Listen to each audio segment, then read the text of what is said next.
wabarakatuh. Kali ini kita akan bahas terkait dengan karakteristik penyimpanan dan pengolahan sayur dalam KMMI Urban Farming, Program Studi Gizi, Departemen Gizi Kesmas FKM UI tahun 2021. Apa yang akan kita bahas? Pertama adalah klasifikasi sayuran, yang kedua adalah penyimpanan sayuran, yang terakhir adalah pengolahan sayuran. Untuk klasifikasi sayur, menurut Brown tahun 2011, dari aspek kulinernya, ada beberapa jenis sayurannya. Pertama sayuran buah, contohnya misalkan ketimun, kemudian labu. Lalu ada sayuran biji, contohnya adalah kacang panjang, buncis, dan sebagainya. Lalu ada sayuran bunga, contohnya adalah brokoli atau kembang kol. Ada sayuran batang atau tunas, yaitu asparagus, kemudian seledri. Lalu ada sayuran daun yang kita kenal, misalkan sawi, kemudian kangkung, bayam, daun singkong, dan seterusnya. Lalu ada sayuran umbi, yaitu contohnya kentang.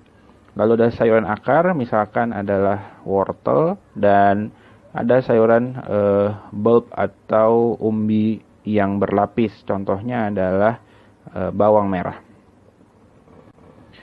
Lalu bagaimana penyimpanan sayur? Kuncinya adalah dua, respiration rate dan kelembapan.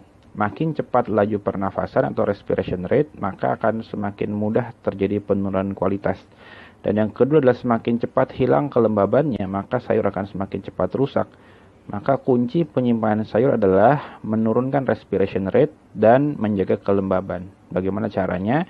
Suhu sejuk dan dibungkus dengan kertas.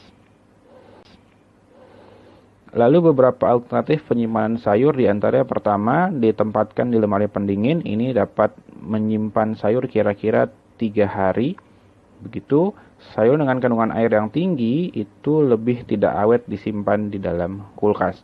Dan untuk menjaga kualitas sayur, disarankan untuk menghilangkan sisa batang atau tangkai pada sayuran. Yang kedua, di suhu ruang.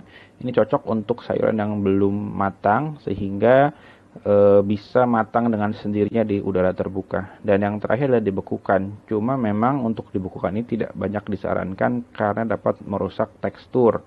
Kalaupun ingin dibekukan, maka disarankan untuk di-blanching terlebih dahulu. Untuk beberapa jenis sayur ada tips penyimpanan khusus. Toge lebih baik disimpan di wadah berisi air dingin yang dimasukkan ke dalam lemari es dan air rendamannya diganti setiap hari. Jahe bisa disimpan dalam freezer atau di kemasan kedap udara. Jamur itu bisa awet kurang lebih 5 hari jika dibungkus kertas koran dan disimpan dalam lemari es. Terong akan lebih awet jika disimpan di suhu sejuk, dan untuk kentang jangan disimpan dalam kulkas karena akan mengubah struktur patinya dan menyebabkan rasa yang kurang enak saat dimasak. Atau jangan sampai terkena matahari karena akan memproduksi solanin yang dapat memberikan rasa pahit. Lalu berikut adalah beberapa alternatif pemasakan sayur.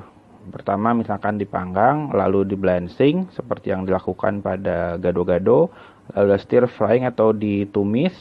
Ini contohnya pada capcay. Lalu ada sauting, ini juga ditumis dengan waktu yang lebih singkat dan minyak yang lebih sedikit. Contohnya adalah sayuran teman dari steak, kemudian ada boiling atau direbus, contohnya adalah sup, kemudian dikukus, lalu deep frying, ini contohnya misalkan keripik bayam, dan baking atau dipanggang, contohnya adalah wortel yang menjadi bahan dari carrot cake atau kue wortel.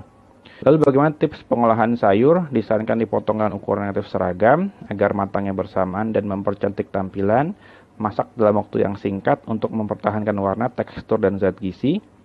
Kemudian dimasak mendekati waktu penyajian. Jika diperlukan bisa diblansir terlebih dahulu. Kemudian sayuran dengan pigmen flavonoid merah, orange, atau putih bisa diolah dengan tambahan sedikit asam untuk mempertahankan warnanya.